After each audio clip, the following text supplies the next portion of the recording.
श्री कृष्ण ने कंस के कारावास में जन्म लिया और इनका जन्म होते ही कारावास के दरवाजे खुल गए और प्रहरी गहरी नींद में सो गए। साथ ही आकाशवाणी भी हुई कि बच्चे को नंदगांव में नंदराय जी के घर पहुंचा दो और नंदराय की नवजात कन्या को लेकर आ जाओ। यह श्री कृष्ण के महामानव होने का पहला संकेत था। कंस को जब कृष्ण जन्म की सूचना मिली तो पूतना नाम की राक्षसी को कृष्ण को मारने के लिए भेजा। पूतना ने कृष्ण को चुरा लिया और अपने वक्ष पर जहर लगाकर उन्हें अपना दूध पिलाने लगी। श्री कृष्ण ने पूतना के वक्ष स्थल से उसके प्राण ही खींच लिए और विशालकाय राक्षसी खुद मृत्यु को प्राप्त हो गई। जिन्होंने श्री कृष्ण की इस लीला को देखा वह हैरान था, क्योंकि पूतना ने नंदगांव के सभी नवजात बच्चों को मार डाला था, लेकिन नन्हे कृष्ण ने पूतना को ही यमपुरी पहुंचा दिया।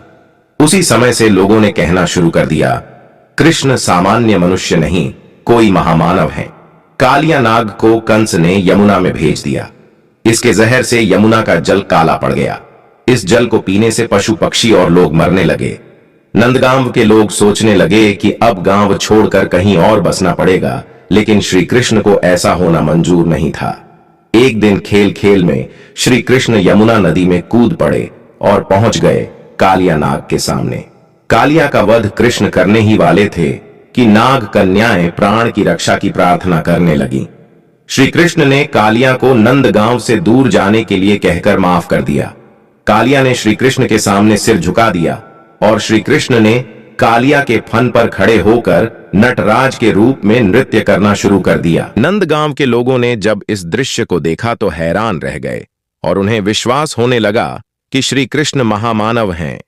इंद्र द्वारा मूसलाधार बरसात किए जाने पर नंदगांव के पशुओं और लोगों की रक्षा के लिए श्री कृष्ण ने गोवर्धन पर्वत को अपनी छोटी उंगली पर उठा लिया और कई दिनों तक शक कुछ सामान्य चलता रहा। तब इंद्र को माफी मांगने के लिए श्री कृष्ण के सामने आना पड़ा।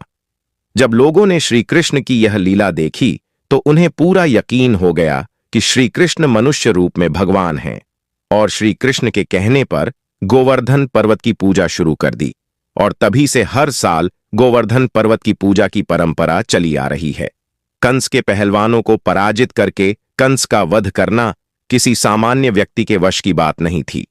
जैसे ही श्री कृष्ण ने कंस का वध किया, चारों दिशों से श्री कृष्ण के जयकारे गूंज उठे। श्री कृष्ण के गुरु संदीपनी के पुत्र की वर्षों पहले सागर में डूब जाने के कारण मृत्यु हो चुकी थी। गुरु दक्षिणा देने के समय श्री कृष्ण ने गुरु के मन की बात जान ली और उनके पुत्र को वापस जीवित करके उन्हें लौटा दिया।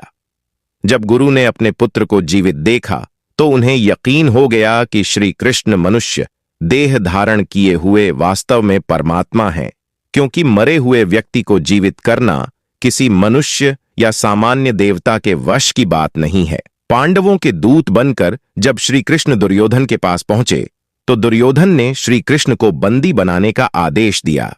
इस समय श्री कृष्ण ने अपना दिव्य रूप धारण करके पूरी सभा को हैरान कर दिया। इस समय भीष्म और विदुर ने श्री कृष्ण को विष्णु रूप में देखा। महाभारत युद्ध के दौरान हर दिन मूंगफली खाकर युद्ध में मरने वालों की संख्या की भविष्यवाणी करना यह भी बताता है कि श्री कृष्ण मानव नहीं, महामानव हैं।